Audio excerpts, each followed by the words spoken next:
Hi hello friends, welcome back to my channel. ಇವತ್ತಿನ ಈ ವಿಡಿಯೋದಲ್ಲಿ ಹಸಿಮೆಣಸಿನ್ಕಾಯಿ ಚಟ್ನಿನ ಯಾವ ರೀತಿ ಮಾಡೋದಂತ ತೋರಿಸ್ಕೊಡ್ತೀನಿ. ಈ ರೀತಿ ಚಟ್ನಿ ಮಾಡ್ಕೊಳ್ಳೋದ್ರಿಂದ ಉಪಯೋಗ ಏನಂದರೆ, ಇದು ಪಲ್ಯಕ್ಕೂ ಹಾಕ್ಕೊಳ್ಬೋದು, ರೊಟ್ಟಿ ಚಪಾತಿ ಎಲ್ಲದಕ್ಕೂ ಕಾಂಬಿನೇಷನ್ ತುಂಬಾ ಚೆನ್ನಾಗಿರುತ್ತೆ. ಜೋಳದ ರೊಟ್ಟಿಗಂತೂ ತುಂಬ ಚೆನ್ನಾಗಿರುತ್ತೆ ಇದು. ಇವಾಗ ಇದನ್ನ ಯಾವ ರೀತಿ ಮಾಡೋದಂತ ನೋಡೋಣ. ಈಗ ಸ್ಟವ್ ಮೇಲೆ ಒಂದು ಪಾತ್ರೆ ಇಟ್ಕೊಂಡಿದ್ದೀನಿ. ಅದಕ್ಕೆ 2-3 ಟೇಬಲ್ ಸ್ಪೂನಷ್ಟು ಆಯಿಲ್ನ ಹಾಕ್ಕೊಂಡಿದ್ದೀನಿ. ಇದಕ್ಕೆ ಇವಾಗ ಒಂದು 2 ಟೇಬಲ್ ಸ್ಪೂನಷ್ಟು ಜೀರಿಗೆನ ಹಾಕ್ಕೊಂಡಿದ್ದೀನಿ. 1 ಹಿಡಿಯಷ್ಟು ಹಸಿಮೆಣಸಿನ್ಕಾಯಿನ ತುಂಬ ತೆಗೆದು ಹಾಕ್ಕೊಂಡಿದ್ದೀನಿ. ಹಾಕ್ಕೊಂಡಿದ್ದು ಒಂದು ಸಾರಿ ಚೆನ್ನಾಗಿ ಫ್ರೈ ಮಾಡ್ಕೊಳ್ಬೇಕು. ಹಸಿಮೆಣಸಿನ್ಕಾಯಿ ಚೆನ್ನಾಗಿ ಫ್ರೈ ಆಗಬೇಕು. ಇದಕ್ಕೆ ಇವಾಗ 1-2 ಬೆಳ್ಳುಳ್ಳಿ ಗಡ್ಡೆನ ಸುಲಿದ್ಬಿಟ್ಟು ಹಾಕ್ಕೊಂಡಿದ್ದೀನಿ. ಹಾಕ್ಕೊಂಡು ಒಂದು ಸಾರಿ ಮಿಕ್ಸ್ ಮಾಡ್ಕೊಳ್ಬೇಕು ಇದನ್ನು.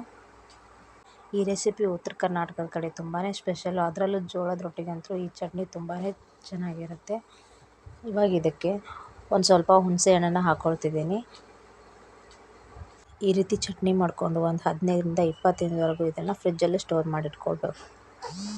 ಇದಕ್ಕೆ ನಾನು ಒಂದು 4-5 ಕಡ್ಡಿಯಷ್ಟು ಕರಿಬೇನ ಹಾಕ್ಕೊಂಡಿದ್ದೀನಿ. ಮತ್ತೊಂದು ಸ್ವಲ್ಪ ಕೊತ್ತಂಬರಿನ ಹಾಕ್ಕೊಂಡು ಇದನ್ನ ಚೆನ್ನಾಗಿ ಫ್ರೈ ಮಾಡ್ಕೊಳ್ಬೇಕು. ಇದನ್ನು ಮಿನಿಮಮ್ ಆದರೂ ಒಂದು 4-5 ನಿಮಿಷದವರೆಗೂ ಚೆನ್ನಾಗಿ ಫ್ರೈ ಮಾಡ್ಕೊಳ್ಬೇಕು. ಹಾಗೆ ಇನ್ನು ಯಾರೆಲ್ಲ ನನ್ನ ಚಾನಲ್ನ ಹೊಸದಾಗಿ ನೋಡ್ತಿದ್ರು ಪ್ಲೀಸ್ ಸಬ್ಸ್ಕ್ರೈಬ್ ಮಾಡ್ಕೊಳ್ಳಿ. ಪಕ್ಕದಲ್ಲಿರೋ ಬೆಲ್ ಐಕನ್ನ ಪ್ರೆಸ್ ಮಾಡಿ ಸಪೋರ್ಟ್ ಮಾಡಿ ಫ್ರೆಂಡ್ಸ್. ನೋಡಿ, ಇವಾಗ ಇದು ಚೆನ್ನಾಗಿ ಫ್ರೈ ಆಗಿದೆ. ಇದನ್ನು ತಣ್ಣಗೆ ಹಾಕ್ಬಿಡೋಣ. ಕಂಪ್ಲೀಟಾಗಿ ತಣ್ಣಗಾಗಬೇಕಿದ್ದು. ನೋಡಿ ಫ್ರೆಂಡ್ಸ್, ಇವಾಗ ಇದು ಕಂಪ್ಲೀಟಾಗಿ ತಣ್ಣಗಾಗಿದೆ.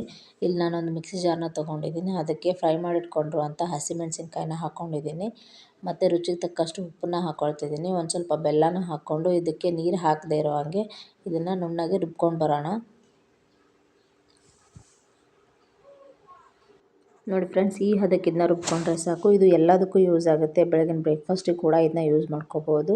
ಹಾಗೆ ರೊಟ್ಟಿ ಚಪಾತಿ ಅನ್ನಕ್ಕೂ ಯಾವುದಕ್ಕೆ ಬೇಕಾದರೂ ಕಾಂಬಿನೇಷನ್ ತುಂಬ ಚೆನ್ನಾಗಿರುತ್ತೆ. ಹಾಗಿದ್ದರೆ ನೀವು ಕೂಡ ಮನೇಲಿ ಟ್ರೈ ಮಾಡಿ ನೋಡಿ ಹೇಗೆ ಬಂತು ಅಂತ ಕಮೆಂಟ್ ಮಾಡಿ. Thank you for watching.